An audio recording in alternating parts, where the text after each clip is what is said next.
Welcome back. It's been a while. We took a couple of weeks off due to things. Well, I mean, we didn't take last week off. We were kind of doing something important. I know, but we took the 2 weeks before that off. Oh yeah, okay, I suppose. Did we? Was it 2 weeks? I don't even know. Can I get a new fucking co-host? No, you can't. I Okay. mean, you could. It's up to you, really. But No, I'm okay with the one I have, I suppose. But yeah, no, we took 2 weeks off because one of us was traveling, and 1 week we just didn't have much to talk about. And then last week we did the thing with the live thing and the thing. And we talked and we made our Oscar predictions, which we will talk about hmm later this episode because there's some Oscar aftermath to come of that. As one, we have to say which ones we got wrong because we owe a certain charity some money Yep, for yep, that purpose, which we'll yep. get to. And also, seeing as the Oscars did just happen a week ago, there has been some comeuppance, not Of course. comeuppance, Yep. some There's always things to say about the Oscars, inevitably. yeah, people complaining, people cheering, people having their opinion, which is great. hmm First and foremost, this is the Pop Cult Experience podcast. I'm Tyler. That's Karen. Um, for anybody who's just watching us for the first time, hi. Woo! Welcome. I guess that goes to anybody who's also watching us for the 100th or fucking 90th sometime. Hi. Yeah, I was just gonna say, not quite 100 yet. Not 100 yet. It's coming soon, everybody. Ooh. And we're going to have a big old special recording that day. So look forward to that.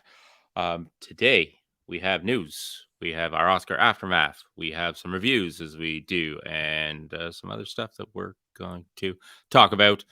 And let's get to it. Let me press the button.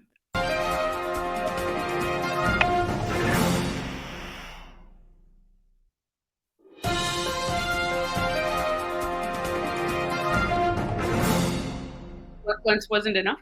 Once was not enough because it actually started partway through, and also because I forgot to unclick the loop button.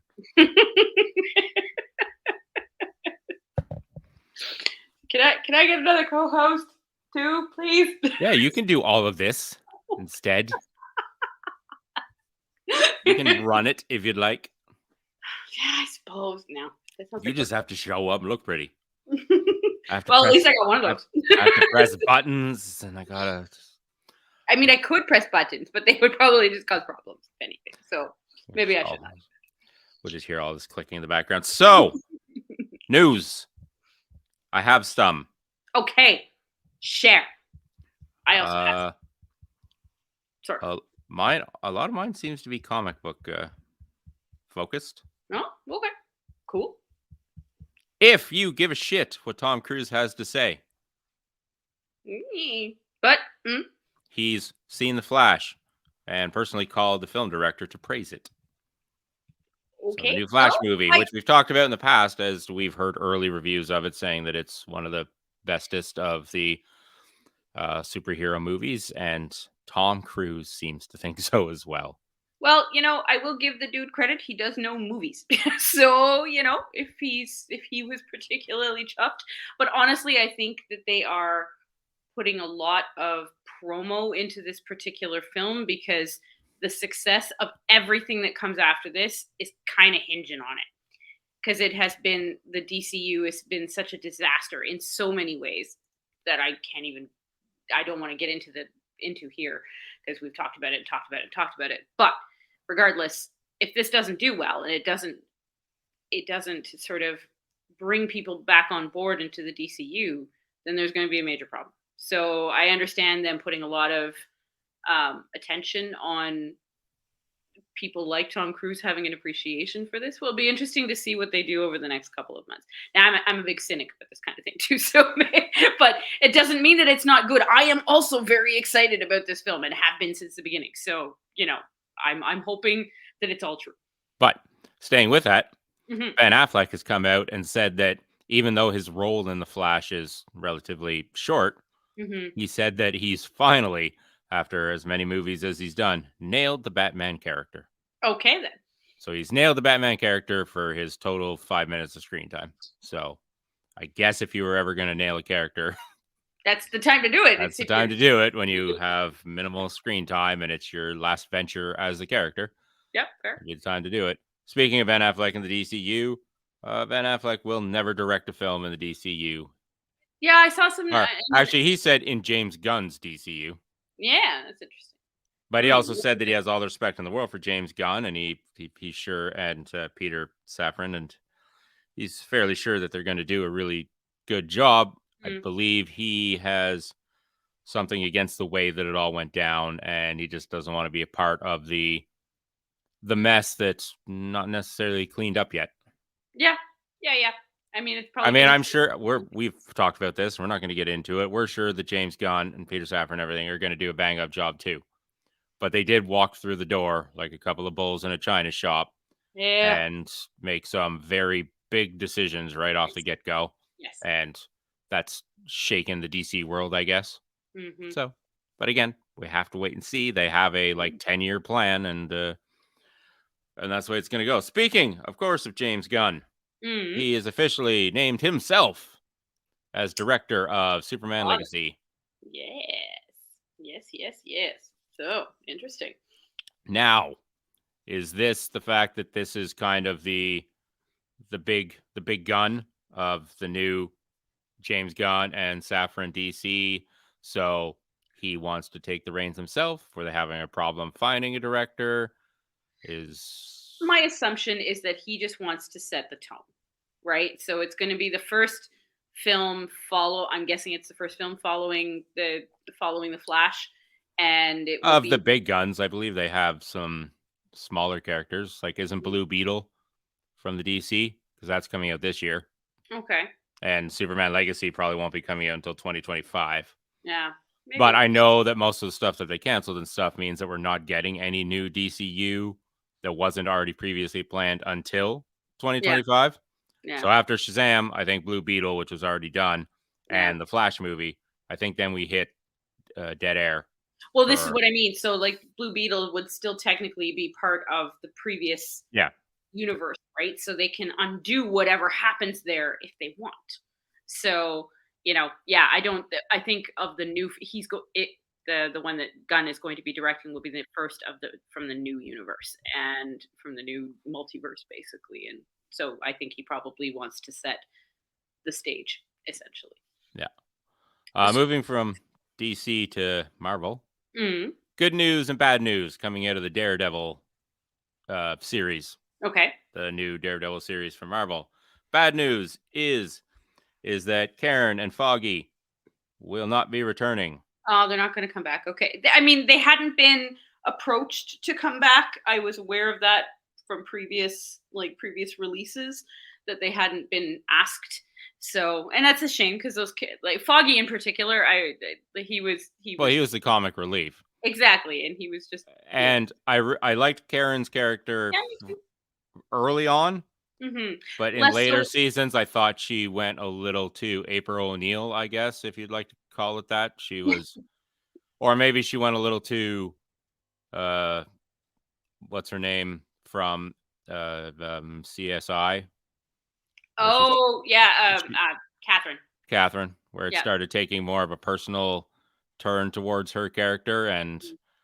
I I don't know, And maybe it didn't really add to the Daredevil no, stuff. it was a side story that didn't add anything to Yeah. the plot really. Yeah. But on the other side of that, somebody who is returning to Daredevil Born Again, and that is John Barathol as the Punisher. Nice.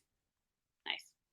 So Yeah. if we're getting the Punisher in Marvel's Daredevil, I'm Mhm. guessing Marvel isn't going to be PGing that shit all up.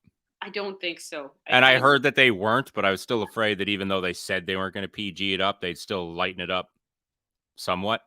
right. But Yeah. it seems It's that kind it's of hard to going like to, up the Punisher. it's hard to take that character and make him. Yeah. I understand that DC or not DC, Disney has taken a lot of their TV shows off the roster right now. Like I think they're going through like a major reschedule. So Yeah. everything's kind of like lost its firm date. So we don't know when anything's happening again. Well, because it was stuff that we've talked about in the past, of course, Disney and Lucas and whatever has canceled a shit ton of the Star Wars films as well that Mm-hmm. they had planned. So um, the Rogue Squadron movie no longer being Right. made. Mm-hmm. Something else no longer being made. Taika Waititi's Star Wars movie is still on the table. Okay. Other than that, I don't know much of. And they might be second guessing some shit because I just read this today, though I didn't take it down. Mm-hmm. Mandalorian having its worst season ever in ratings Well, wise. yeah. I mean, we have also not really I did like the last episode. I liked the third one. I wasn't a fan of the first two at all. Like I was just I like, still wasn't really on board with the third one. I mean, it it it introduced me to a new story that I'm like kind of anticipating where it may go.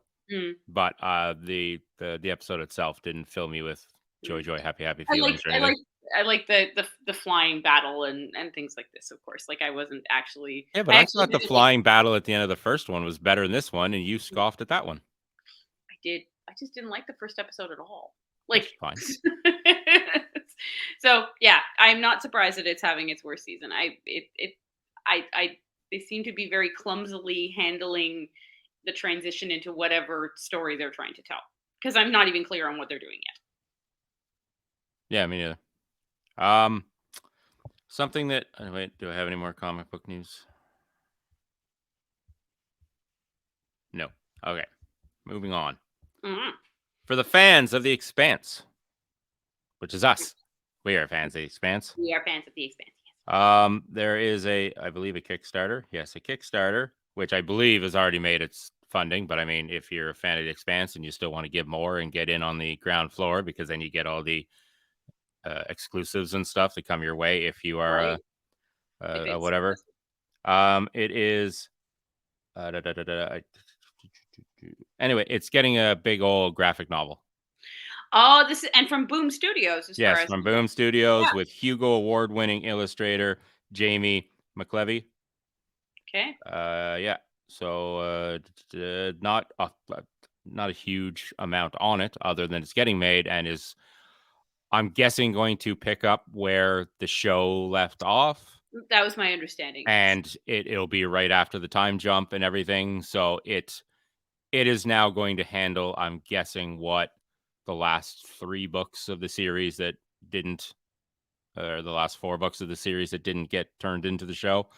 will handle. It's called Dragon Tooth, Mm. which isn't the name of any of the books or anything. So I don't know if it's just a name they threw on it because it is going to be a complete series of the other books. Whereas Yeah. like the shows, like each season was called Babylon's Gate, or that because that was the name of the book that the show that season was based after. Hmm. But anyway, so it's currently getting its go, Cool.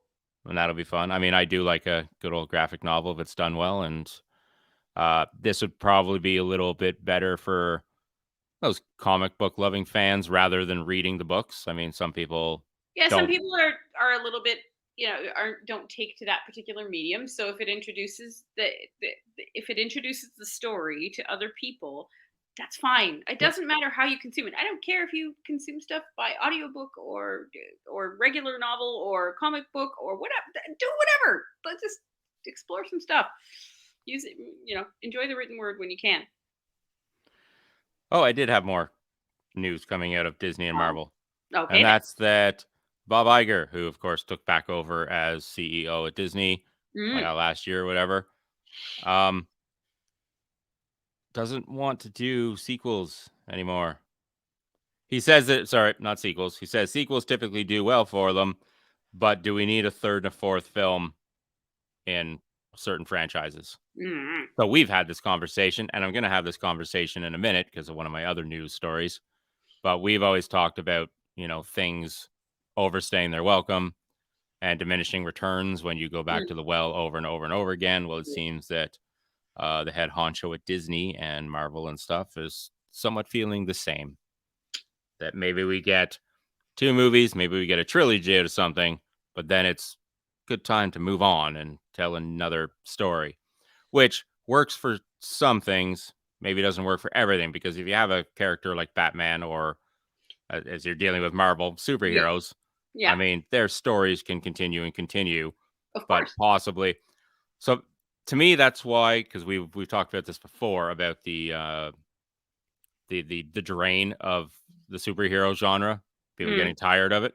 Mm. And one of the reasons I haven't yet is because most the reason I haven't gotten tired of the Marvel storyline yet is because of things like the Avengers, Okay. where you're taking characters, bringing them together in a new story. Like if it was just Thor 1, 2, 3, 4, Captain America 1, 2, 3, 4, Iron Man 1, 2, 3, 4, and it was just them doing their own thing in Right. 4 straight movies, probably wouldn't be on board. But when you get stuff like Winter Soldier, which then blends characters like Falcon and Black Widow in with Captain America, and then you drive a story out of that because you reintroduce Bucky Barnes, and then you get the Winter Soldier, and it moves on from that, and then you get Civil War and Avengers, and it opens things up.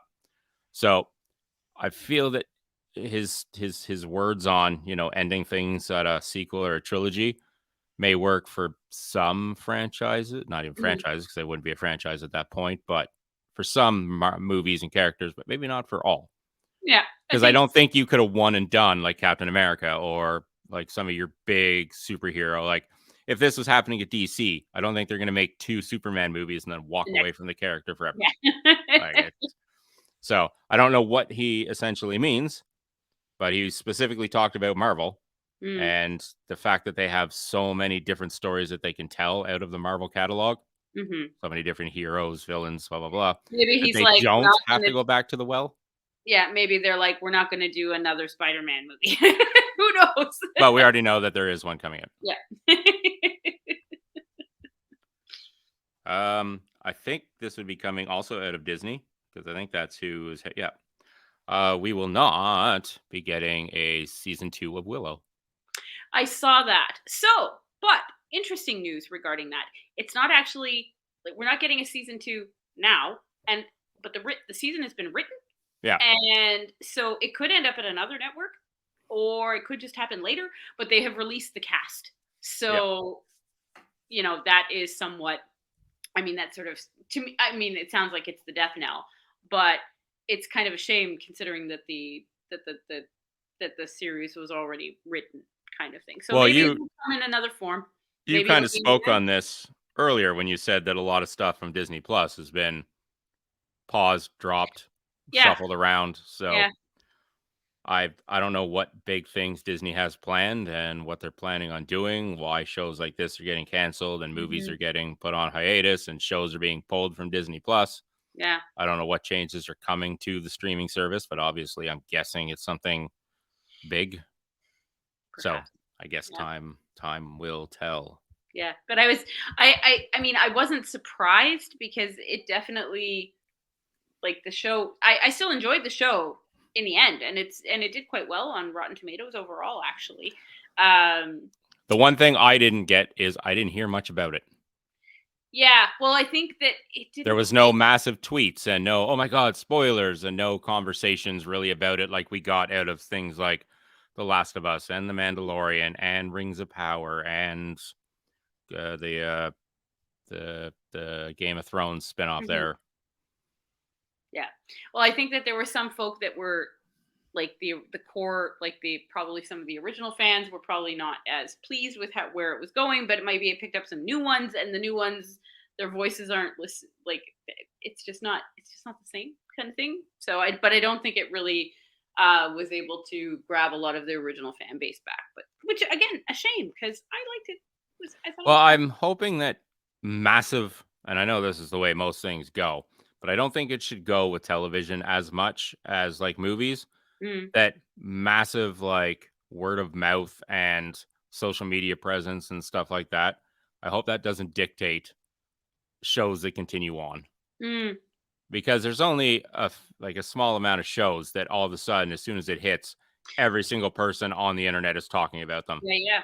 Well, And this that's is. because some of the best written shows are either niche and have Mhm. their very passionate fans, but it's not the entire world. No.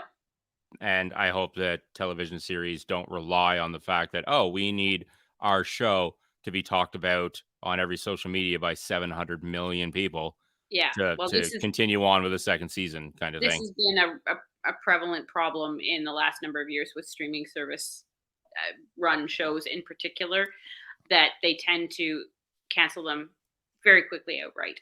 And and of course, like, it does take time also to build an audience as well. Sometimes, like, your first, I didn't actually start watching The Expanse until the second season, because the first season had completely aired before people had started talking about it, but the volume got louder, Yeah. and it finally, got to a level where it caught my attention, and I went, hey, this sounds like an interesting because I hadn't read the book, so I wasn't even following like that particular or universe at all.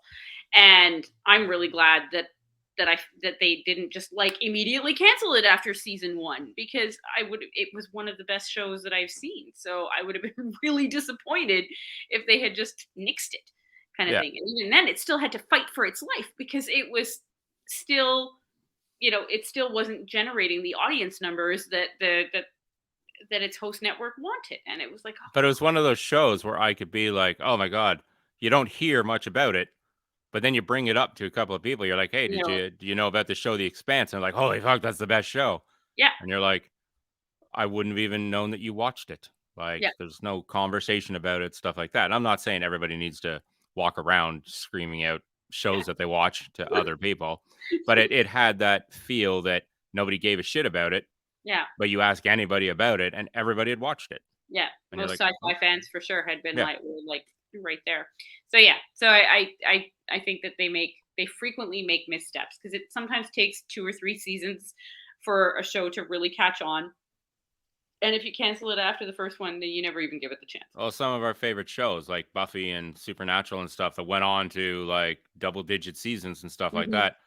Their first season to 2 seasons Awkward as fuck. were fucking horrible in some cases. And these are like 22, 24 episode seasons. Yeah, And if you manage to make a show, if you push forward with a show that has put out 48 episodes of basically garbage, and then it hits its stride and everybody jumps in. But now we're making seasons that last 6 to 8 episodes, and you expect the world to gravitate to it, giving it such a small fucking cookie to bite into.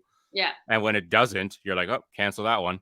yeah, Well, why not give it another 6 to 8 episodes? Like, give everybody that fucking second cookie. Like, now you're doing such show seasons, but you expect everybody to grab on yes. immediately to shows that have come, aired, and disappeared before even the word of mouth has gotten out there because they're such short seasons and such small watches.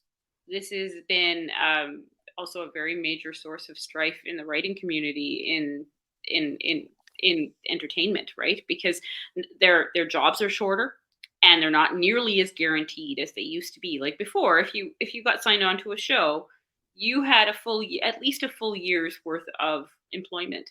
And now, nope. Now Yeah, it's you have and six and weeks of employment, and then and it seems like sort of the what's the word I'm looking for? The image that people are getting is that there are tons of new shows all the time, which is true. However, they are kind of repeatedly going back to the same pool, because of course they've had success with this writer, so they hire that writer for the next thing and the next thing and the next thing. They don't it's harder for new writers to also get their feet in the door. So there's a whole bunch of it's some strange inequalities that are now coming out as a result of the move to these streaming services and to the move to these shorter seasons. I still really like shorter seasons in a general sense. I wish I liked my preference is somewhere around like the 13 mark, I was because I gonna say kind of 10 to 12, whatever. Eight's too short. yeah, because I 12 like would be perfect. I do one of the things sometimes the filler episodes, quote unquote, can be the funniest things ever, because they can just have some room to do something really ridiculous and a little bit off the path, and it makes for a lot of fun, and maybe allows for them to experiment with a little things a little bit. So you can't do that when you have an 8 episode arc. Like, No. it's not possible. There's not enough time. Yeah. But The other thing with these shorter seasons and yeah, episodes and stuff is that now you see 1 to 2 writers per show. Mhm. Whereas you look at other shows, they had like Right. 30 writers, like for multiple episodes, because Yeah. they're trying to write multiple episodes at the same time Right. so they can Yes. get these long 24 Yes. whatever episode seasons out. Yeah. Now we're filming 6 weeks over one summer, one writer, one like it's like a much smaller production teams. So now Yeah. again, as you said, less people needed. Yeah. And it's I read a really interesting article about this that was saying that basically this has kind of been part of the death of the middle class in Hollywood, because of course these were the people that were living and working and paying their mortgages and raising their kids and like doing the regular stuff, and now it's Yeah, much now you less got to be a possible. bona fide superstar, writer, and whatever to And on get top work. of that, they're not getting residuals. Yeah. So, of course, with network TV, the way that it used to be, if they did reruns, then you would get paid residuals, and the new shows don't do that. Well, no, So, streaming services don't do that because yeah, that's what a streaming service is. You don't get reruns, you don't get syndication. There, yeah, you write one episode, they put it on yeah, streaming, people can watch it for the next 10 years. You get your one flat paycheck. yeah. So, this is like I was really excited when streaming started, and something I thought that this was a really interesting model. And Oh, it's great for us viewers. Probably not the greatest for the people who work in the industry. yeah, and now I'm kind of seeing that there's probably something better that's in between both of these kind of thing. As is always, yeah, I mean, you have to try something out to sort of see how it works to figure out what may not be working. And I hope that they find a better balance for these kinds of things It in the also meantime. seems with network TV and stuff that people don't take the risks that people do with streaming because once you sign on with network TV and you're kind of obligated for a full season and stuff like that, if it Mhm, doesn't work out, you're kind of stuck because mhm. now all network TVs are just rehashes or like there's like CSI, 4 different variations, NCIS, 9 different variations, Law and Law Order. and Order, 50 different.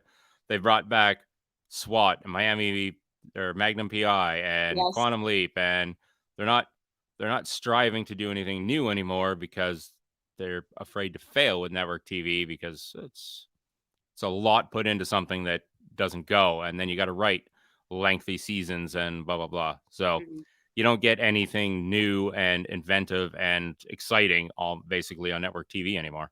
Yeah. So we're stuck with streaming. I mean, again, good for us. I mean, we get all the new and the wonderful, and we get to choose what we watch. And if we don't want to watch it, we don't fucking stream it and yada, yada, yada.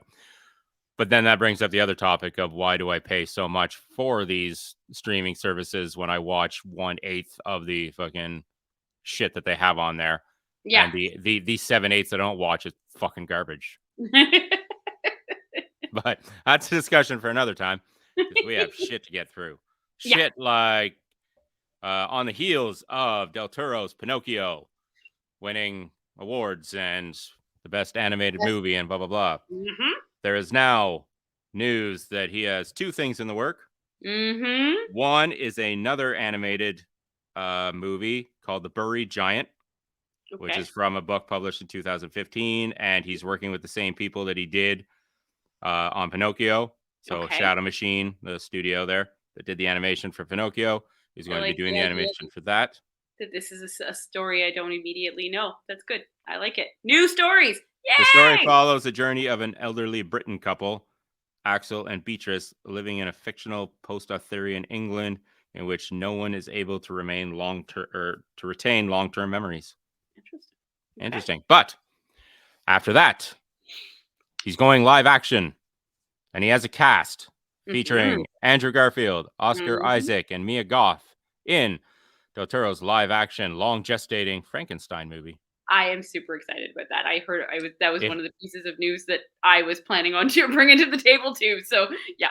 Yep, yep, yep. I Yeah, am if anybody's going to so take Mary Shelley's Frankenstein and do something gothic and whatever with, it's going to mhm, be Del Toro. Like, mhm, mhm. I mean, Yeah. it would be interesting because I don't think I ever read the book, but I've seen Mm, all the other iterations of it that never really follow the book properly and go about their own way. So it'd be mhm. interesting to see what venture or what path he follows here. That's it. That's actually a really easy classic to pick up. and it's one of my favorites. It was a very how do I put it? The language isn't challenging or anything like this. It is just a good story. And yeah, I would highly recommend. And it's little, like it's a tiny thing. So yeah, pick it up, read it if you haven't. Recommend, kind of thing. So not as like heavy in the language as like Bram Stoker's Dracula or anything like that, which I still love. But Mary Shelley's Frankenstein, perfect. Cool. So yeah, Joining Paul Mescal in Ridley Scott's Gladiator sequel will be Barry Keoghan.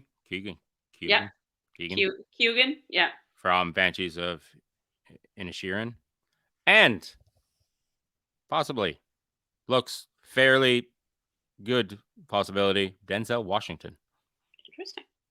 So joining back up with Ridley Scott, they worked together, of course, on American Gangster, Mm. which is a fantastic movie. One of the better ones from Denzel. I mean, he's had a lot of work, but done a lot of really good stuff. But I really liked American Gangster, and I really like Ridley. And I have no clue what he's planning on doing with Gladiator 2.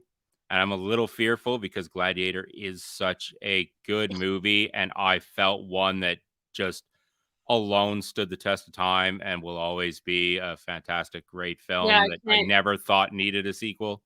No, I don't like. I'm not sure why they even have to indicate that it's a sequel. Like you can still set something in that same world and Uh, not call it a Gladiator sequel. And I think I think the only reason they're calling it a sequel is because this is supposed to be the story of the the son. emperor's nephew, Okay. now grown up to be emperor, I suppose. So the Oh, kid that was in Gladiator, of course, is I think what the new movie is going to follow is his gotcha. rise to being emperor and Okay. whatnot. So anyway, I don't know much about it other than that's who's being cast in it, and that is Yep, my news. That's the end of your news. Well, where do I want to go? So you said some of the things that I was going to say. One of the new projects that I heard about recently was something that's going to be coming from Peter Dinklage, and also Julie starring. Dinklage is producing this and is also going to be starring in it, and as well along with Juliette Lewis, and it's a western called The Oh, Thicket, based on an award-winning novel that was written not very long ago. I can't remember the exact year, unfortunately, not off the top of my head, but looks it's a very typical Western story insofar as the main takes characters. place in the West. Well, duh. But the main character's sister has been kidnapped by a group of criminals, and he goes after her, kind of thing. So it's that kind of must rescue my family and save the honor of my sister and da da da da da da kind of thing. But the novel had a lot of attention, and Dinklage has been trying to work on this for a long time. It's a passion project of his that was in the works, and then COVID hit, and he had to drop everything. So now it's finally gotten picked back up again, and it's going to be on Tubi. Oh, okay. Yeah. Yeah. So one of these other little sort of streaming services that gets a little less attention, kind of thing. One of the there. One of the in the music news realm, of course, there has been a lot of chatter about who is going to be replacing Taylor Hawkins for as the drummer of the Foo Fighters, and there's now seems to be a pretty solid front runner, and it's a name that everybody's going to be happy with. So as far as the alternative community is, do you have a guess?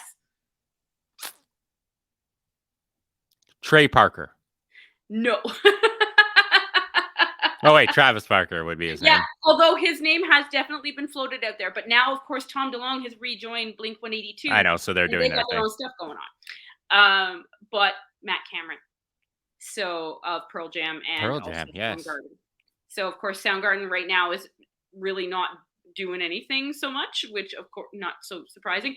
And Pearl Jam doesn't have any shows scheduled conveniently for the year that the Foo Fighters need a drummer, and he's been spotted around the studio where the Foo Fighters tend to do their recording and things.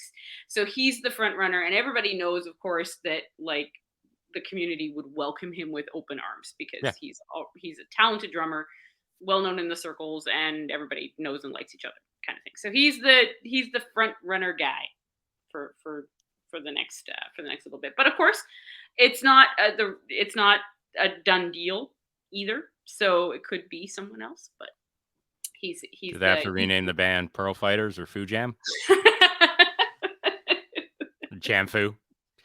One of the things that gave me some hope in regards to live show ticket costs was um, a recent outcry as a result of a Cure show. So the Cure has been very particular about making sure that the cost of their tickets is very low. So this was a show in the States. I can't remember which city. The tickets were $20. That's it, kind of thing. They do not believe in this dynamic pricing bullshit. And so, in other words, that the cost of the ticket goes up based on demand for the ticket. So they already said no to this. They refused that. And then Ticketmaster went and basically put double the amount of fees as the cost of the ticket. So even though it was a $20 ticket for the Cure, the ticket was then going to cost you $40. And Robert Smith, the front man of the Cure, was like, no, this is not acceptable. You cannot do this. And in a very surprising reaction, Ticketmaster is actually going to give a $10 refund to all of the people that bought tickets.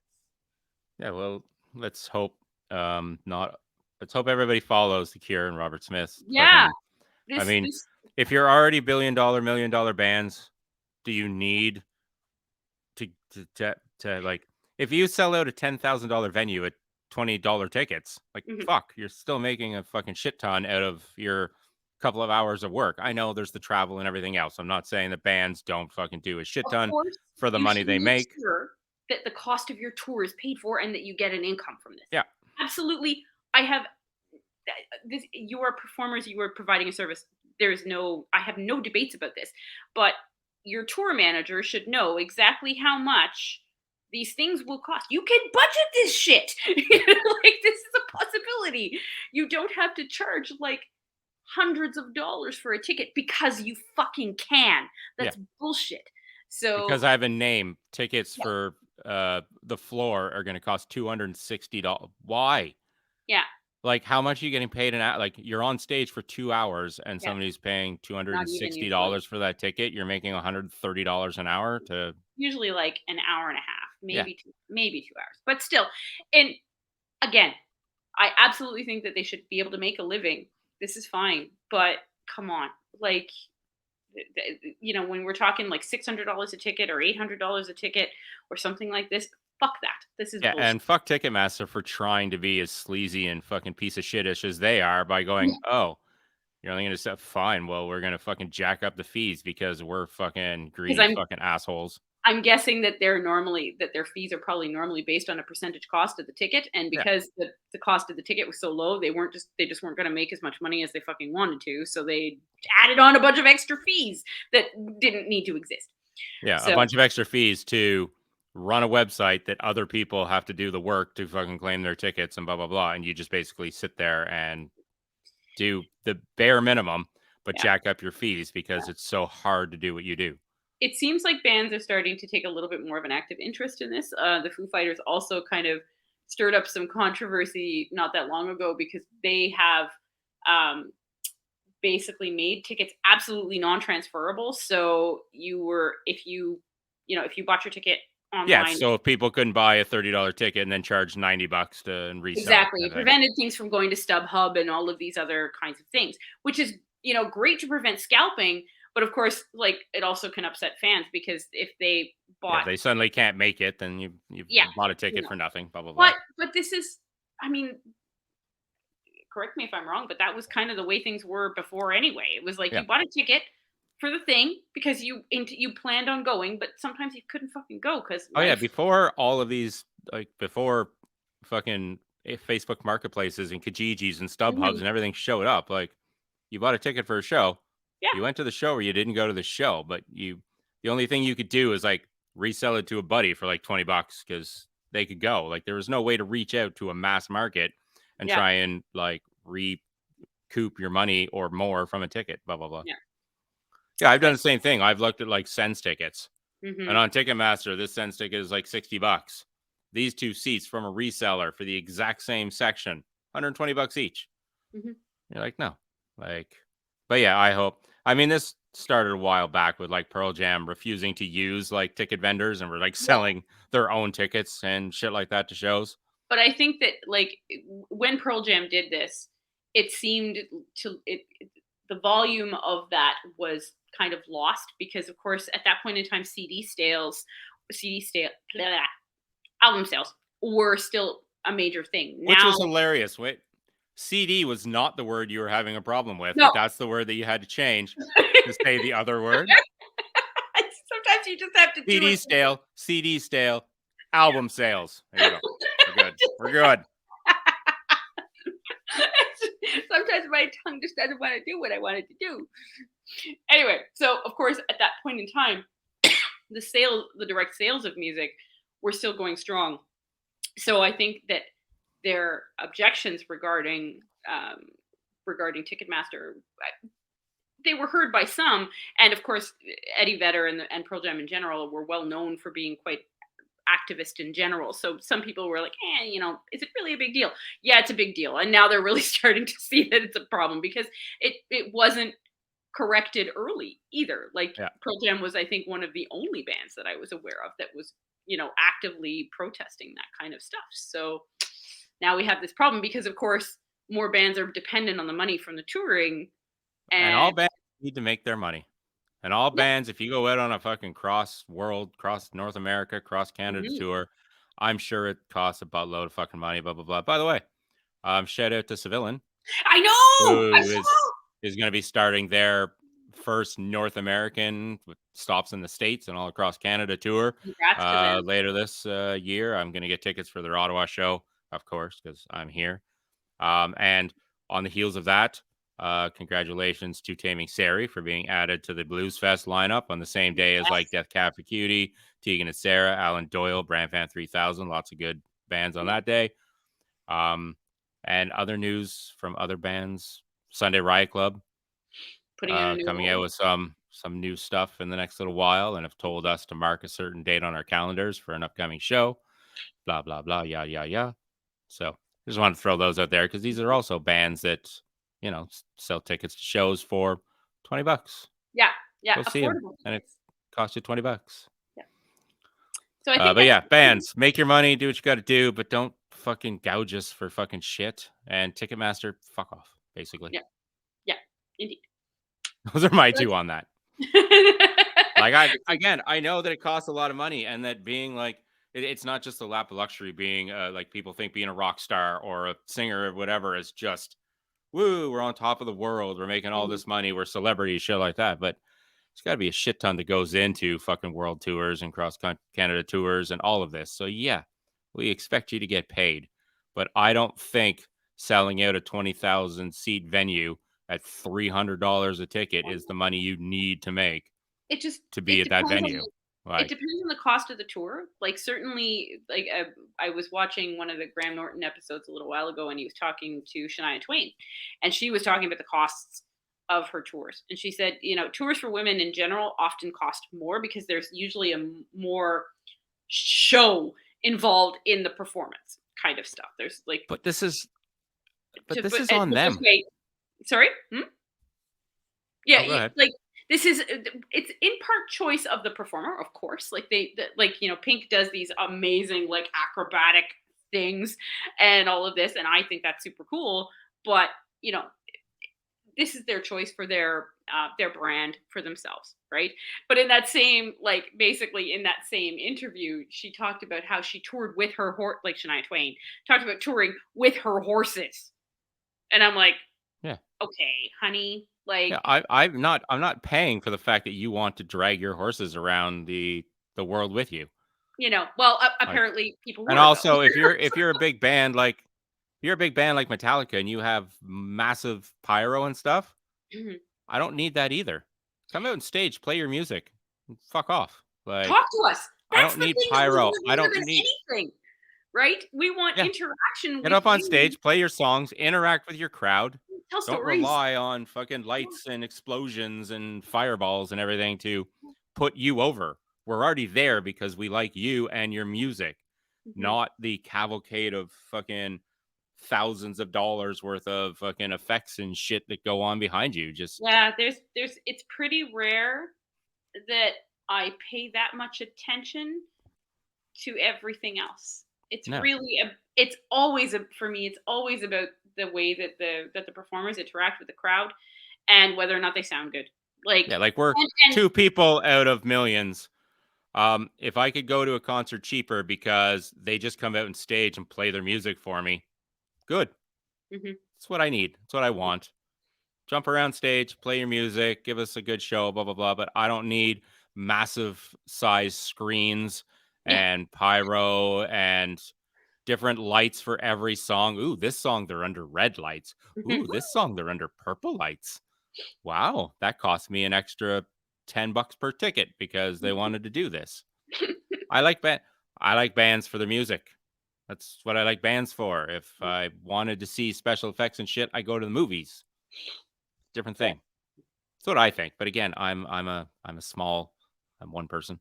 But that's what I feel. I'm like I like going to like Blues Fest because Yeah, there's no real glitz and glam about that. not Half the usually. bands are playing in the middle of the day. So what's the use Yeah, of having lights and pyro and stuff like that? They yeah. come out, they play a couple of songs, and you're like, fucking that was great. And then they walk off stage. Like I saw like one of the best shows I saw at Blues Fest in the last little while was probably the Atlanta show that I talked Right. about last year.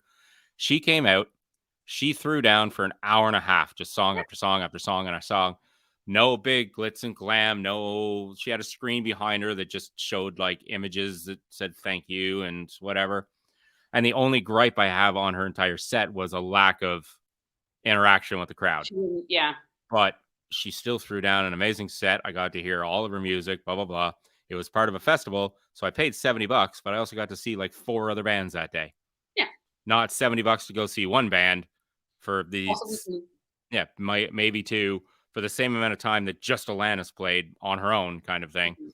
So I've I'm leaning hard towards festival going now more than big concerts. I'll always go see my live bands, Resist the Throne, Civilian, all those. I like these like small in bar kind of things.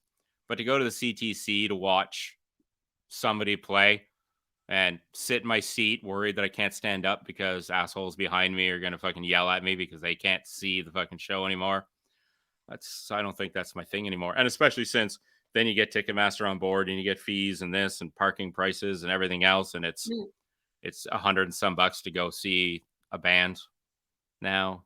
I'll spend that $100 and go see five bands at like a blues fest or a city folk or a palooza of some sort. Sure. I mean, for me. I'm still happy to go to like major event shows, and of course I Yeah. do a lot of the sort of concert tourism thing where I like incorporate going to see a show with going to a city that I want to visit as well. So I'm going to London. I just came back from Copenhagen. I'm going to Helsinki, and I do things that have.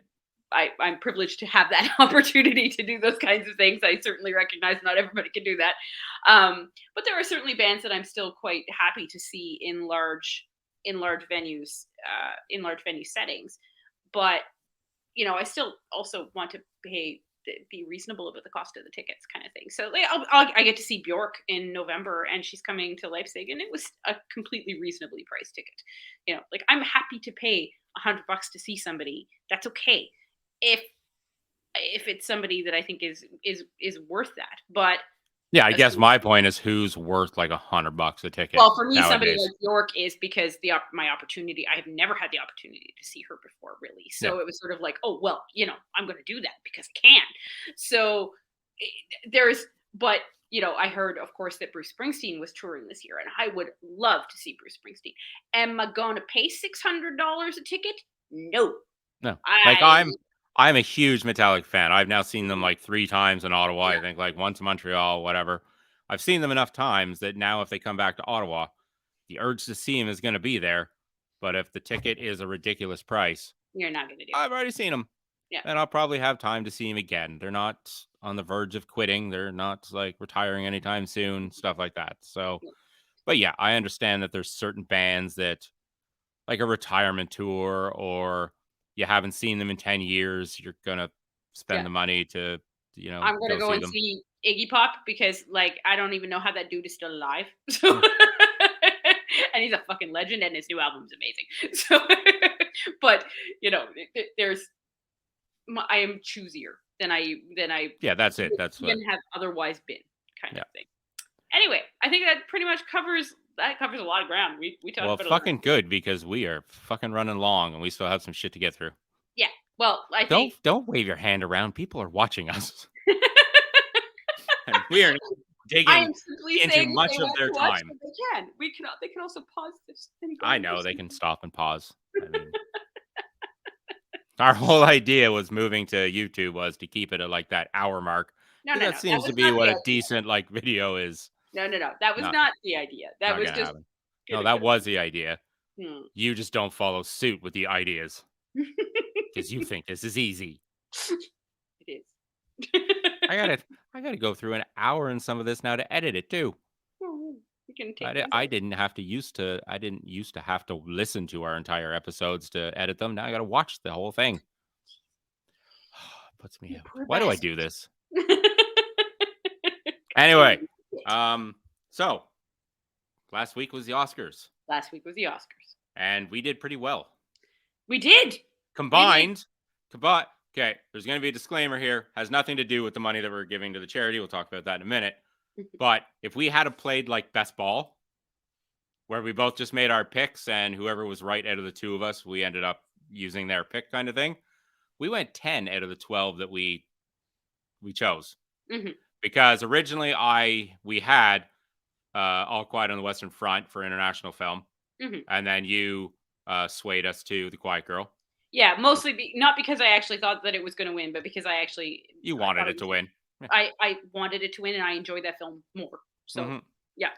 And then for Best Adapted Screenplay, you were Mhm. all about Everything Everywhere, and I No, with not adapted, original. original, sorry, Yeah. original screenplay. You were all over Everything Everywhere all at once. That was your pick, and then because we had to come to an agreement, Consensus. Yeah. and I didn't want Banshees to walk away empty-handed, Well, I that put all my money on them for that one because it had to take something, and then we ended up wrong on that one too. yeah.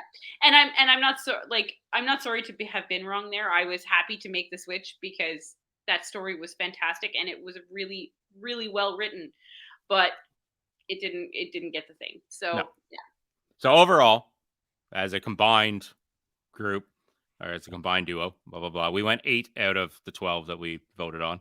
Yeah. So we owe $80 to yes, we got And I think four. we We got flat four wrong, $10 each. So we owe $80, but that didn't come over the minimum we were going to give. So we're going to give right. $100 Yeah. to Freedom Dog Rescue here in Yeah. Ottawa because that's where I got my puppies from. Yep. So we haven't done an animal rescue fundraisery thing as of yet. This isn't really a fundraiser. This is just us donating, but we haven't done anything of the animal variety yet. So that's why we chose it. Mhm. So because we somewhat suck at picking Oscar winners, we're gonna give Not really. $100 to the Freedom Dog Rescue. That's And that. yeah. But it was I mean, we were super happy overall with the way that the Oscars went. I mean, that Everything Everywhere All at Once got the amount of recognition that it did was fantastic for me. Like, it was I mean, we have been so excited about this movie since we heard of its existence. And then when we saw the trailer, we were like, holy shit. And it's just been a fucking fantastic ride since. So Oh yeah, been there are absolutely very great. few films that I can say that I have like there are few films that I watch multiple times. There are far fewer films that I watch multiple times in a year. So, and I think I watched Everything Everywhere All at Once like 3 times in 3 months. Like, I was just Oh, I've still gone back to theater to see this movie. yeah, yeah. Like I think next week, if I saw the post right, the Mayfair is re-showing it again.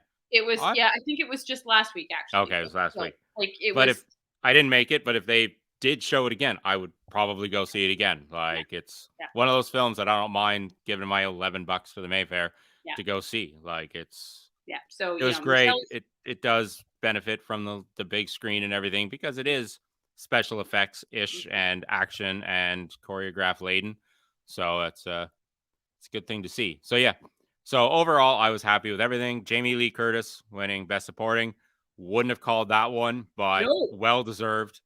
not Of course. anyone on that list of the for the best supporting actresses. Absolutely, every single one of those performances is superb. You should see all of those movies. Yeah. Yeah. Any movie that any of those people starred in Yeah. is now that was the one category where the most controversy also came from. Not controversy, the discussion afterwards. So I feel kind of bad for Jamie Lee because she won and she deserved to win. She Just definitely because did. we didn't pick her, because that was the category that we left last. We were like, Mm, ah, fuck, what are we going to yeah, do because we here? were just like, okay, everybody So should be anybody could have won and somebody did. And then the world, not the world, not the world, just some people. Some people are a fairly loud set of people decided that somebody got robbed. yeah, And I don't think somebody got robbed because, again, anybody could have taken that category. So whoever did was obviously who the Academy picked. And then I also don't think that somebody should just be handed an Oscar based on being robbed in the past either, which is yeah, a lot of the arguments that are yeah, coming about this is that yeah, Angela Bassett has been yes. overlooked for so long that they should have just handed her the Oscar And because I she got absolutely, nominated. just in the same way that I felt that way about Michelle Yeoh, I feel the exact same way about Angela Bassett. They are both super talented performers, and they have largely been in genre, like at least like have largely done genre picks, or in Michelle Yeoh's case, of course, she had a significant career in Hong Kong, so not like movies that wouldn't necessarily get Oscar attention, unfortunately. Um, but with Angela Bassett, again, she tends to choose genre type roles. And those are often not the films that get attention at the Oscars. Only in the last couple of years are we starting to see that happening. Yeah. So, yeah, I do agree that she has not won awards for things that she should have won awards for. She is bloody brilliant. I've liked her for decades, but that doesn't mean that you should get an Oscar just because you've been good for a long time. No, So, had she won the Oscar, I wouldn't have automatically thought they were just giving it to her. no, She had an amazing I wouldn't performance, I but wouldn't it's have everybody rejected it. else that's crying about the fact Yeah, that they do you really want somebody just to be given an Oscar for empathy or yeah, whatever something? No, I yeah, mean, anybody in that category could have won it. Somebody did. If it wasn't the person you wanted to, we get it. You yeah, can be upset about it, but don't cry out that they should have given it to her because they didn't give it to her for something else. yeah, That's not what she's up for this year. yeah, Like if they wanted to do anything this year, I say they should have given her a lifetime achievement award, or that should be coming in the near future. or Like maybe she gets, whatever. she gets I what I think is incredibly, one of the things that I would like Hollywood to take out of something like this is, I think that Angela Bassett has the strength to be a leading actress in a film Yeah. and should be given those opportunities, because it doesn't matter her age. It doesn't, nothing. Like it's she is fantastic and should be given those opportunities. And there's just not, um in so for so many years, it just hasn't been enough of those kinds of films being made, and I hope that more of those films are going to get made in the next, chunk of time, but we'll see what happens. It is a shame that that was a reaction to, there was like, while we were generally pleased at the way that the Oscars went this year. Of course, there's always missteps, and one of the big ones, that I heard about and also felt. Oh, Before we go there, because I think I know where you're going, uh, I just want to say RR. Then we can oh, move on. what what did you want to say about that? Just the That it was snubbed 100%. Oh, well, yeah, Best no, but picture, best international, blah blah blah. I wasn't getting to the snubs yet. What I was Oh, going to talk first about, the not well done in memoriam right. section, which was tragic that they left off people like Paul Sorvino. Like, what the hell?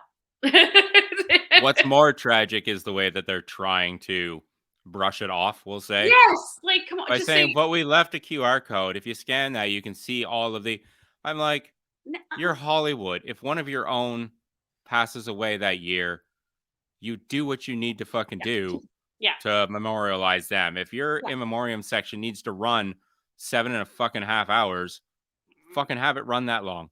I don't Yeah. give two shits. Like, these are people that fucking have given to Hollywood, have given to the movie community and everything, and have passed, and they need to be remembered. All of Mhm. them. Like, there's Mhm. not one that's just because this one was more a popular actor doesn't mean that they automatically get on, and this one who starred in a whole bunch of smaller films but had a dedicated following and stuff gets left off. Like, Yeah, and it's also all of these actors that did get left off were in really important pieces at some point in time in their career. Like it's not like this is just somebody that has appeared once as a character actor in a film 30 years ago.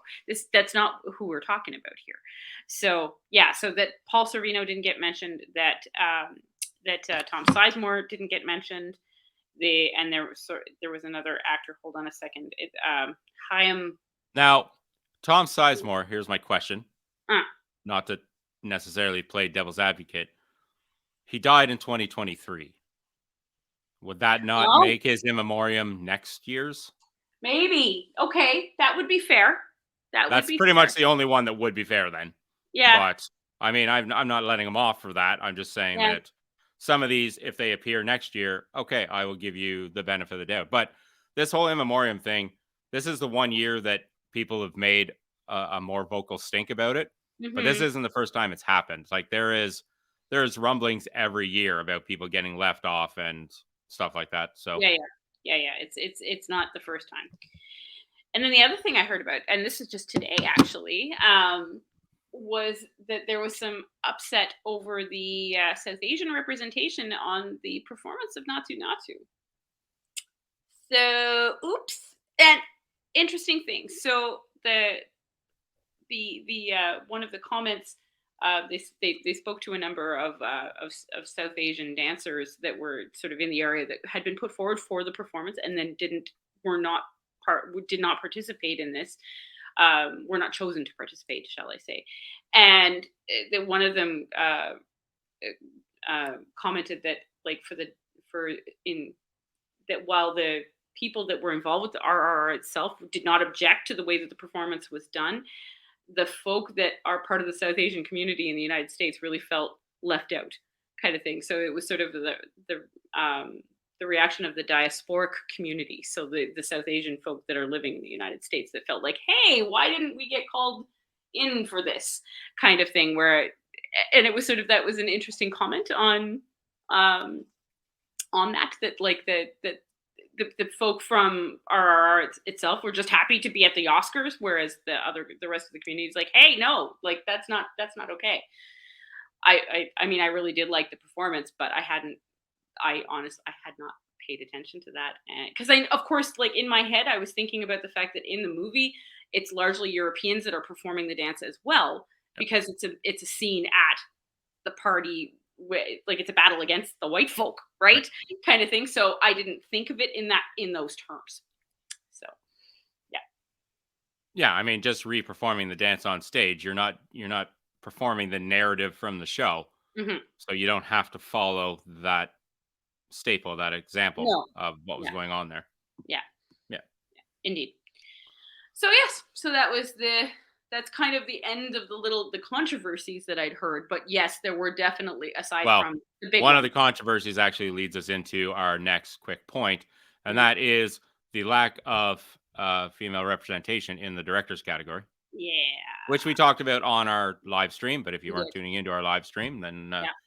we're rehashing, or we're not Yeah. rehashing because you haven't heard this in the first place. No, no, there was, I mean, that there was no woman nominated in the best director category, and there were some absolutely stunning films that were done by women this year. Chinonye Chukwu for Till, Women Talking for Sarah Polly for Women Talking, particularly considering it also won a Best Adapted Screenplay, and that film was amazing. Yeah, Like, and Charlotte Wells for After Sun. yeah, like yes, like these were really fantastic films, and not one of them gets a nod, but fucking Steven Spielberg gets another one. Like, come on, like, can we just leave him off the list now? Like, I realize, like, I know that the Oscars is supposed to be about excellence. Like, I know that we're not supposed to issue those that have established talent for new faces entirely, because that's not what the Oscars is supposed to be about. Things like, the smaller film festivals are more about bringing forward new talent, right? But that doesn't. I also, I'm a little tired of seeing Steve Spielberg's face up there. Quite frankly, I I mean, just mean it's not gonna knock him off of his fucking pedestal to not get nominated so that we can bring in somebody else. yeah, that could Like, probably. or as we've already discussed, if you have 10 amazing movies, Why don't we have 10 why don't we have directors? 10 amazing directors Yeah. and fucking like we split screenplays into adaptive and original so that we can have 10 of those combined, blah blah blah. Mhm. Like expand it a little bit. Yeah. Like if your I movie is think up for best picture, your you should director also. should probably maybe be up there as well. I Yeah, mean, I kind of feel like this should be a tie-in, honestly, at this point. Because if it manages to get to that highest honor, Best Picture nomination, then you should also be nominated, because obviously it was incredible if you got there. Like, and the director has a fuck ton to do with whether or not a movie is incredible, as we all know. yeah. So yeah, so I have some issues there for sure. As did many in the artistic community. They were like, "Hey, what the fuck?" So yeah. Yeah, we heard a lot of grumblings about that, and Oh yes, and indeed. and and And very and very necessary, very needed grumblings, yep. definitely. But on that, um, next weekend, Hmm. the Yes. 22nd to the something or other, 22nd to the 31st, actually, it's back after a 3-year hiatus, Hmm. and that is the Women's International Film and Art Festival happening in New York. Yes. So right on the back of a whole bunch of women fucking not getting uh, represented properly. Hmm. Now go check out all of the things from all of the Now, and women. the one of the interesting, so it's a conference slash festival that happens in New York City, and it's actually run by art students, so that are, like, in university, college, that kind of thing, and it's put together by them, and it is meant to feature up and comers, and give new talent a place to network and make contacts and all of these other kinds of things. Like, this is the um what do you I'm not sure what the phrase that I'm looking for, but this is the place where new ideas could come from. Yeah, networking. And sorry? For networking, growth, Yeah, everything. it may allow for the the person with the talent to get in contact with the person with the money. So, because this is always so it's a tricky bit. And yes, by all means, take in whatever films that you can that get featured there, kind of thing, if they can be, depending on how easily available they are. At the moment, the website only has features from their 2019 festival up there, but I'm certain, of course, that they will update this as soon as they can, and then they will have their new films, and you can search those out and see some of the new talent that's coming out of the East Coast and other places, I'm sure. Yeah, I mean, as you said, it's run by people from the what did you say? Colleges and universities. Colleges and Yeah, universities. But yeah, that doesn't mean that they don't have um, good representation show up to some of these. of They've course. had some very talented actresses Mhm. and directors and stuff like Ali Sheedy and Katie Seagal and Halle Ruby Berry. D. Yeah. Uh, yeah, Ruby D showed up and Adrienne Braza. Anyway, so don't think of it as just a small little like unimportant film festival. This is actually bringing in a lot of attention and whatnot, and Mhm. we're happy to see it back. Again, we don't have a ton of information on it because they haven't updated their website yet, but we're sure they will do so shortly, seeing as the thing starts in a couple of days. Mhm. So there's that. Also, what happened last weekend that people should check out is the South by Southwest Film Festival, Mhm. or not even the festival went on because it's not even just film festivals down there. There's music, there's show, there's series, there's movies, everything. Mm. And a lot of the news that I was picking up from for our news section actually came out of that. Ah, So that's did why you I decided to bring it see, up. as What? a very Canadian thing, did you see the bit about the Much Music documentary? Oh yeah, the one that Ed the Sock is in Is but not not in. in, and also, quite notably, not Master T either, which is a little bit funky to me, quite frankly. Yeah, well, I mean So that's on Much Music. That's not on the South by no, Southwest. no. Of course, it Video. has nothing to do with the festival. It's the festival is a good festival. But yeah, that was it definitely made me scratch my chin a little bit on that one. I was like, what's going on there, kind of thing. So I don't know. And Ed the Sock himself also said, I'm not sure if the initial approach was meant to be a documentary about what happened at Much, or whether it was really meant to be a tribute to Much Music. And he said, and if it's a tribute, well, then I can kind of understand why they might not have wanted to talk to me. but but still, nonetheless, like, if they didn't have Master T's voice in there, I would, that seems wrong, Yeah, frankly. yeah, he was You a know, big part. I he mean, was, you go back to the 80s, 90s VJs that were there. I mean, from Master T and Rick Campanelli and oh fuck, there's so many. I I mean, can't there's remember. Erica M and Yeah, George Eric M. Stroumboulopoulos, and like, I mean, there's a ton of there's a ton of names that of folk that ended up, going on and doing other things. But it would be like, it's very strange to me that some of these folk were missed. But I'm still curious about the documentary. I mean, absolutely, Much Music was a big part of shaping the way that it was run initially. It was a big part of introducing me to music that I wouldn't have otherwise gotten exposed Oh, to. it's we've talked about it. It's where I got 90% of my new music. Yeah, Was watching that. I'd come home from school, sit down in front of Much Music, sort of. watch the next 2 hours, and Yeah, get introduced to videos from new bands and shit that yeah, I'd never even know. yeah. So, be it radio back in the day, the Bear and whatever, or Much Music, like those are the two venues that everybody got their music from because we weren't streaming music. We Nope. weren't. How It do you know was. to go out and buy a CD unless you hear one of their songs on the radio Mhm. or on something much music or MTV back when they both actually played music Yep. and showed music videos. Anyway, whole thing was that we have two, one that just went on, one that's coming up, film festivals, and we are huge fans of film festivals and the things that Mhm. they introduce us to, the new and everything else. So if you're curious, last week was the South by Southwest Festival, so check out what all the news that came out from that, Yeah. which I have been trying to keep up on because a bunch of good shit came out from that. And And for the those women, who are not in the know, to find the stuff from South by Southwest is SXSW. yeah, That's what that means, in case SXW. you've seen it and gone, "What?" Yeah, yeah. And also this upcoming weekend or week into actually for the next like week and some 2 weeks almost, Mhm, check out the Women's International Film and Art Festival mhm. because I'm sure they have a bunch. I think again, I'm not 100% sure, but it looks like they're doing a some online, some in person kind of Cool. uh, Hybrid sort of hybrid presentation. kind of thing that they're Yeah, doing. nice. So that's that. That's all that. Now we'll end things off with a bit of a review. Yes. Spoilers!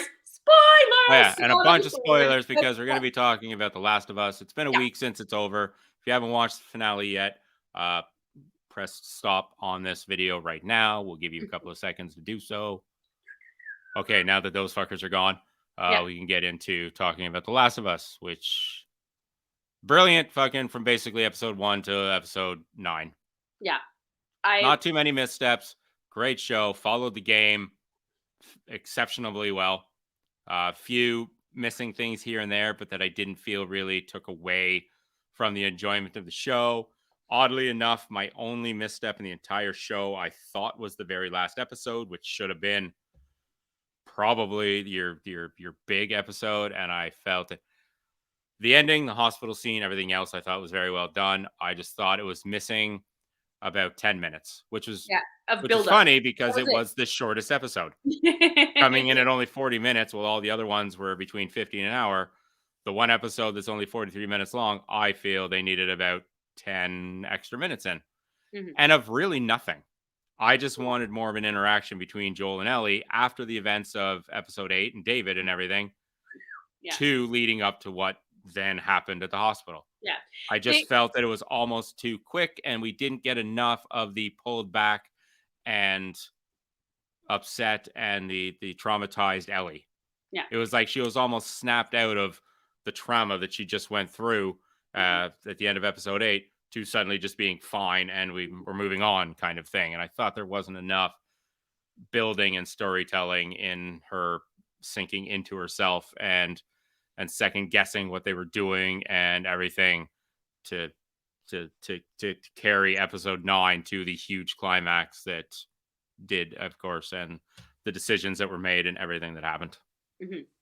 Agreed. Yeah, I considering that one of the major strengths of the show, of course, is the nature of the relationship and the strength of the game also.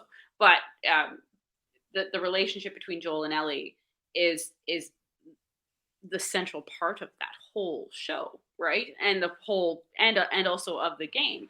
It's the thing that you are emotionally attached to. So I understand that you felt that there wasn't, considering like the events of episode 8 were at the ending of it, it was so chaotic, not chaotic, but like was so violent, and then to go into this sort of quieter bit but not have quite enough of it before you Yeah. get into the next set of violence that And I comes. mean, the end of episode 8 wasn't just necessarily violent. The Hmm. things that were hinted at that were going to happen and Mm. the nefariousness of the villain of the episode, David, and stuff like Oh yeah. that. Like the trauma that I feel that Ellie would have come out of that with Hmm. what she was about to go through, what she did go through, what she could have gone through to what she Hmm. had to do Hmm. herself at the end. Hmm. Then for episode 9 to start with a couple of seconds of them shooting the shit and then we're cool.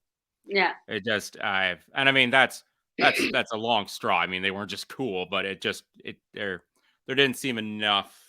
And I mean in the game, a lot of the strength of the game, as you said, there's a lot of walking and talking bits where Hmm. just the two characters are you're just walking along and they're talking, and I felt that the last episode stole Yeah. some of that from the story as a whole. Now we're not really reviewing just the last episode though. So what No, was your feel on oh, the what entire was your feel show I on the thought show? was Like.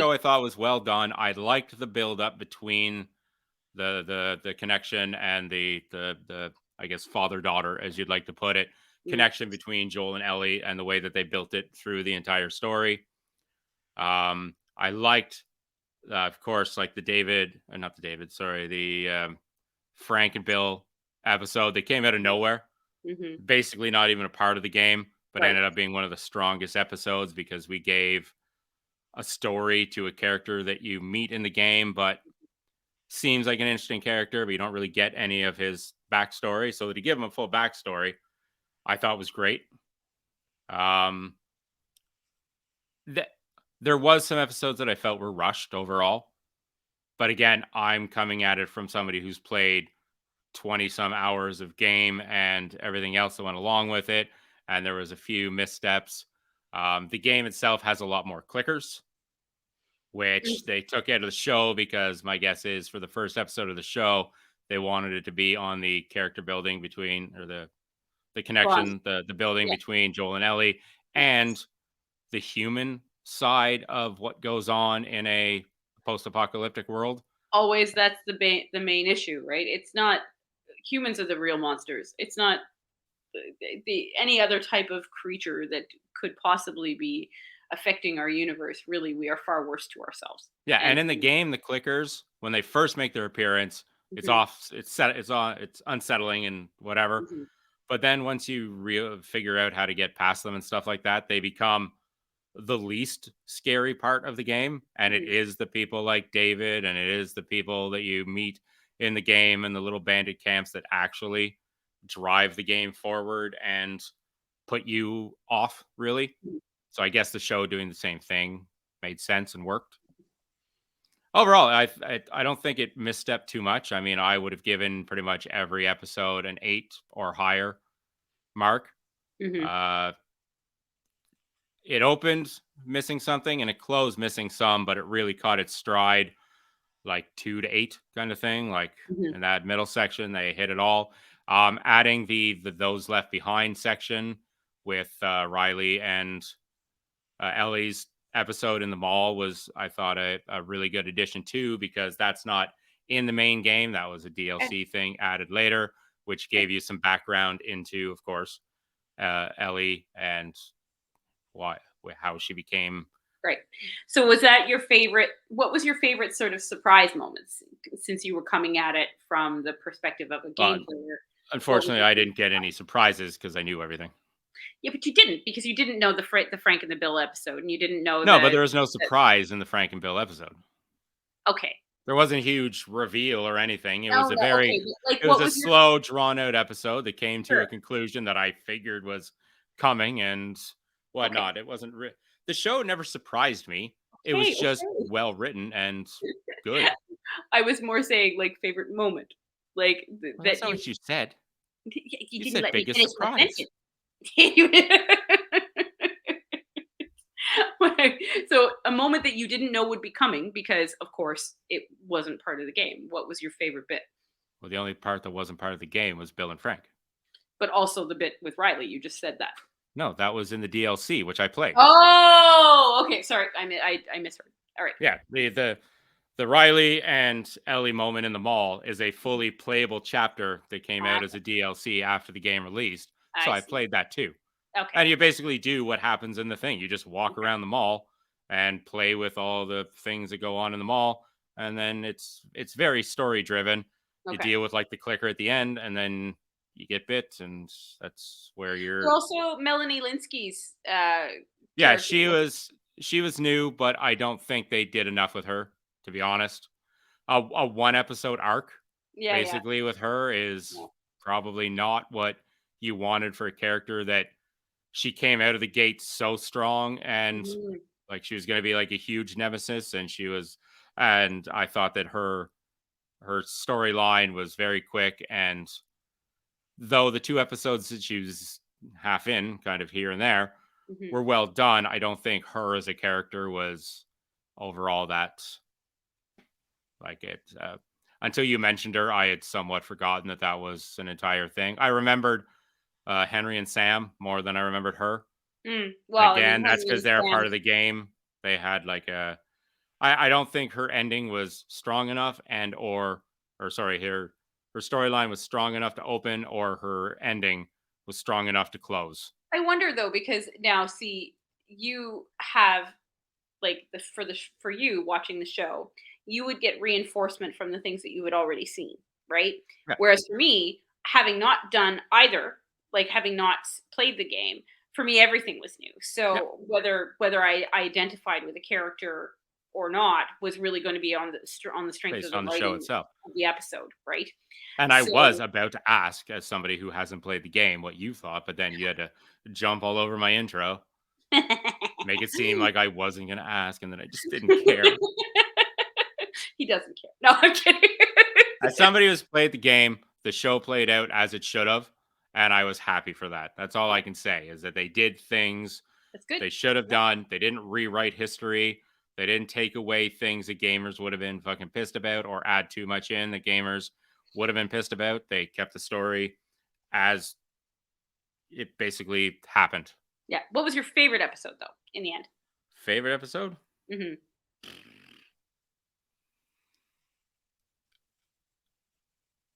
I don't know. I would say the final two episodes for different reasons for the characters themselves are probably my favorite moments. Okay. So the Bill and Frank episode, great episode because it wasn't part of the game, so it added something new to me. And Mhm. I liked getting Bill's backstory because I liked his character in the game, and his story was hinted at in the game, but it never fleshed out, Yeah. kind of thing. Right.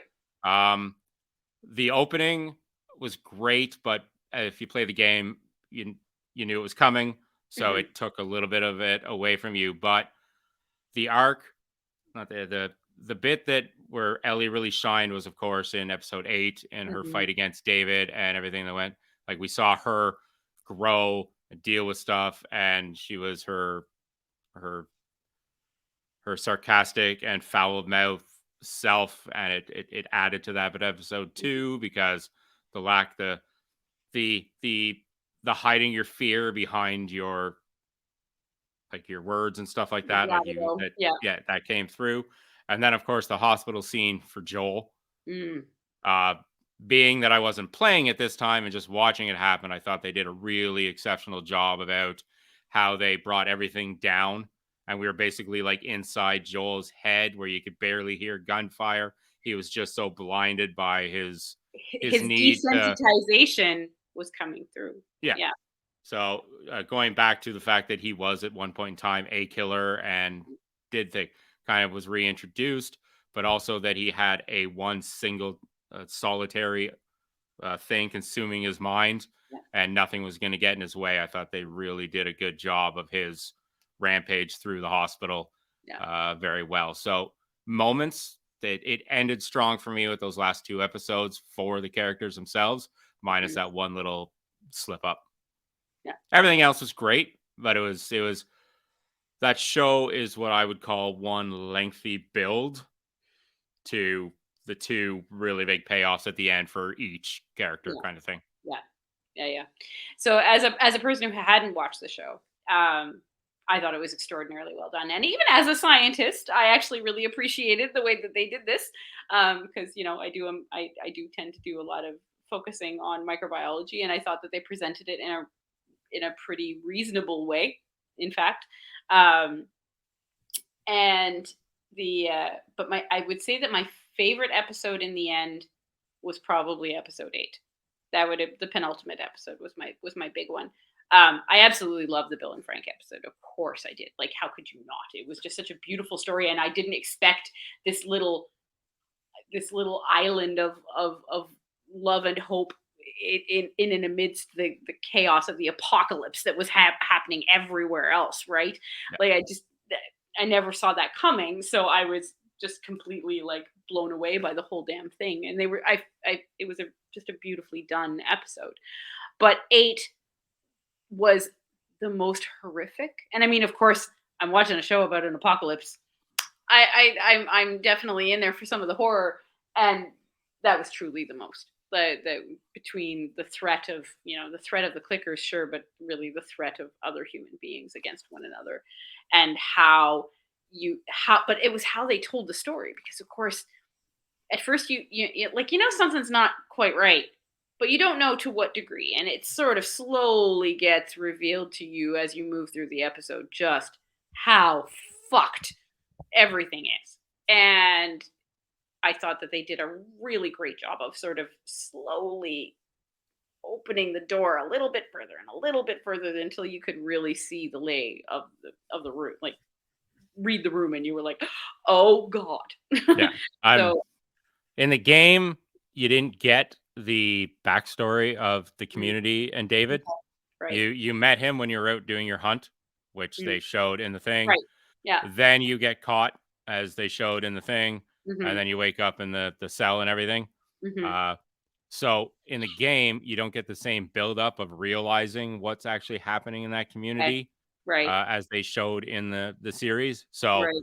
you're maybe slapped in the face a little bit harder when all of a sudden you're laying on the slab and you look around the room and you suddenly Hmm. then realize exactly what is happening because the Hmm. game doesn't walk you through in different stages of a, oh, okay, they're doing, oh, and that, oh, and they're doing that. It's just all at once. You're like, Hmm. okay, this guy is this and this, and Yeah. it's just And the I really only, liked the slow reveal. I thought that that was really, the yeah. slow reveal worked well for the series because Yeah. you had an Mhm. entire episode Yeah. to work with or whatever. Yeah. The ending of episode 8 was different than the game, and that was my only knock on it. Mm. In the game, Joel arrives as Well, Ellie is what? yeah, no, I know. I remember us talking a little bit about this, and yes, please Yeah, continue. Joel arrives while Ellie is basically still on top of David, like still wailing away, and he like has to like pick her and grab her out of there, and it's a more Mhm. traumatic moment than finding her in the show. In the series, you see her wandering out in the Mhm. snow. You can tell that something horrible has happened. She's covered in blood and whatnot, and she's Mhm. losing her mind.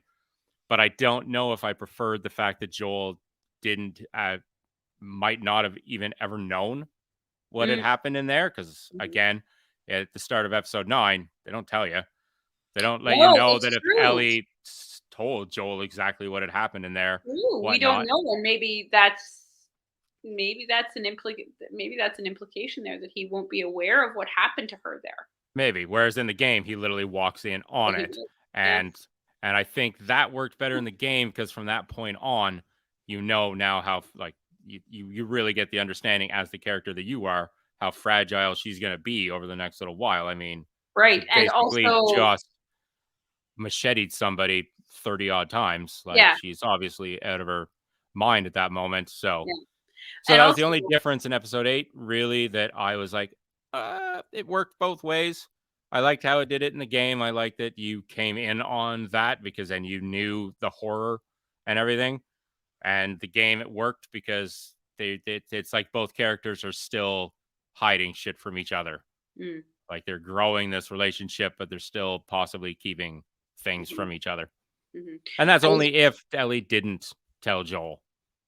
I was gonna say that if in the game, of course, and also in the show, if he is in fact actually aware of what happened to her in any way, shape, or form, then which I think he must be to some degree, because I think he did see the bodies, didn't he? No, because he was the one that took out all the bodies outside. She only dealt with David on the inside. Yeah, but so did he not see the kids hanging in the Oh, okay. He in the knew, shed? yeah, he would have known what was happening in the village, I'm guessing, but Yeah. maybe not exactly what might have No, been. no, not necessarily specifically what Ellie went through, but it would also have heightened his desire to protect her, Yeah. right? If he had come across it, if he had come across her, like, having to, yeah, I can sort of It see. was a change from game to series Yeah. that I can't tell if it was right or wrong. I don't like it. It kind of worked both ways for me, Mm-hmm. but that was pretty much the only difference of that episode. Probably the Right. strongest episode overall. And so, what do we think? Well, what do you think of his decision of what he did with regarding Ellie? Well, seeing as I played the game and that was the decision that I would have made myself.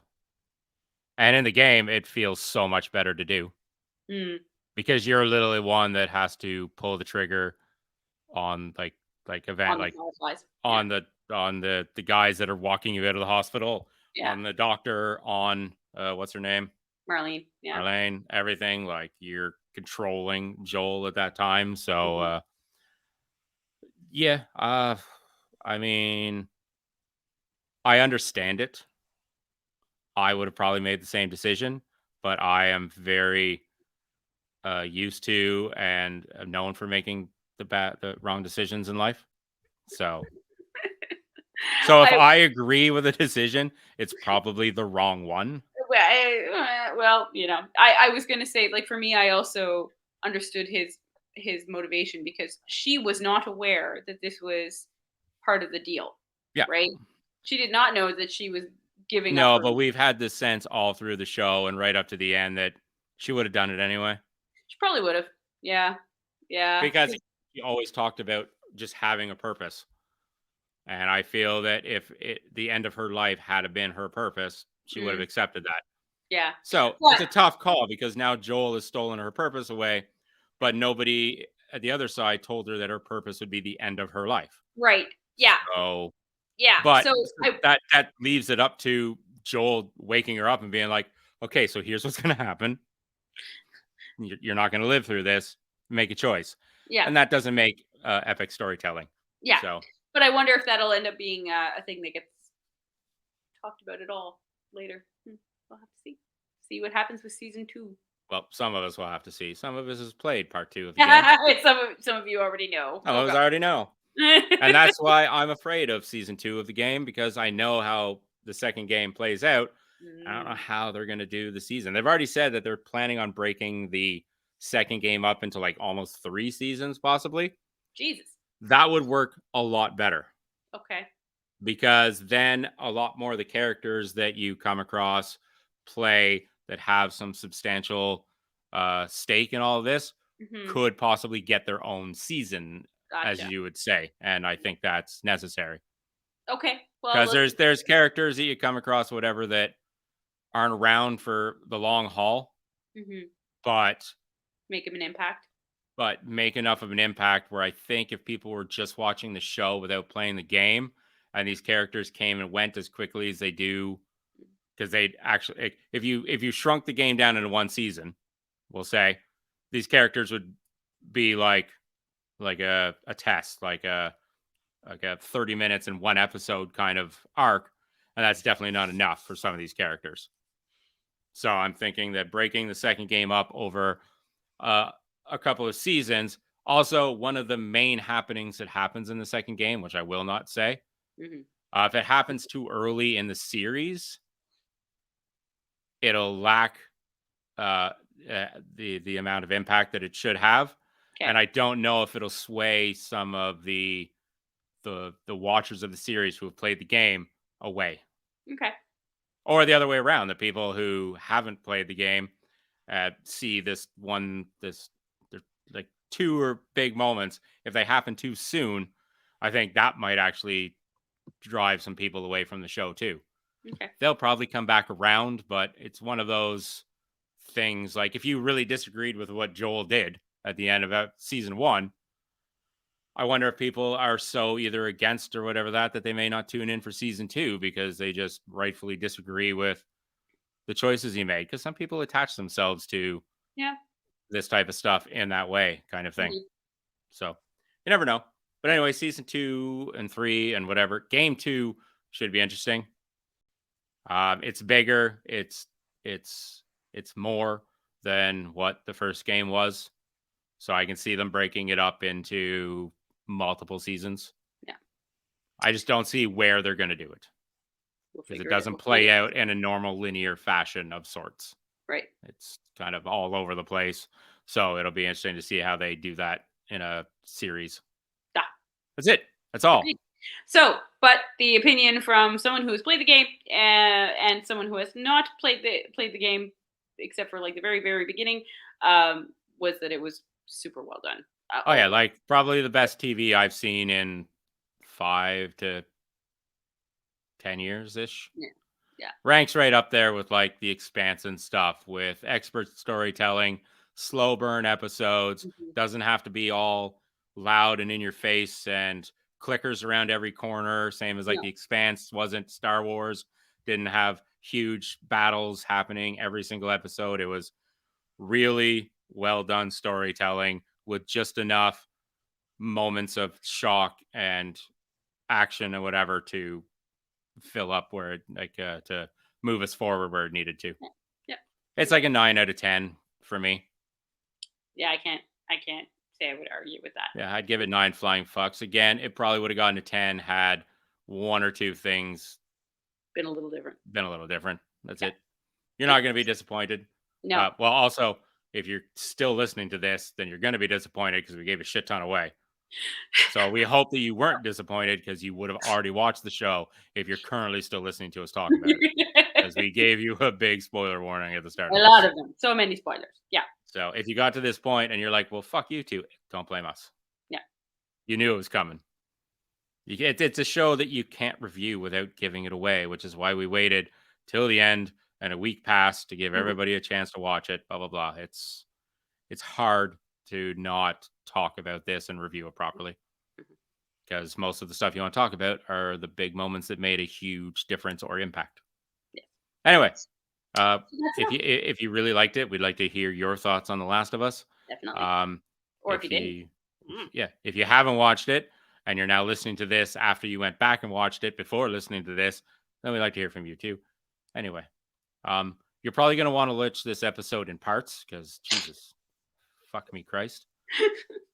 We're a long way in, but we had a lot to talk about, and I don't Yes. think it was boring stuff. There was a I lot of hope good not. shit in here. So we hope you enjoyed. Don't forget to like and subscribe and click the little bell. If I do my job, there'll be shit on the screen somewhere at around this part. So like our channel, subscribe to our channel, notify yourself whenever we put a new video out. Of course, we are also still a podcast, so listen to it. Well, I'm hoping you're listening to us on wherever you listen to your podcast, but continue to do that. If you don't want to watch us on video, you can still listen to us as a podcast, and you can follow all of our socials at POPCULTEXP. That's the Pop Cult XP on Facebook, Twitter, and Instagram. That's it, folks. We will see you. Well, you'll see us, I guess, next week. Yes. Ta ta.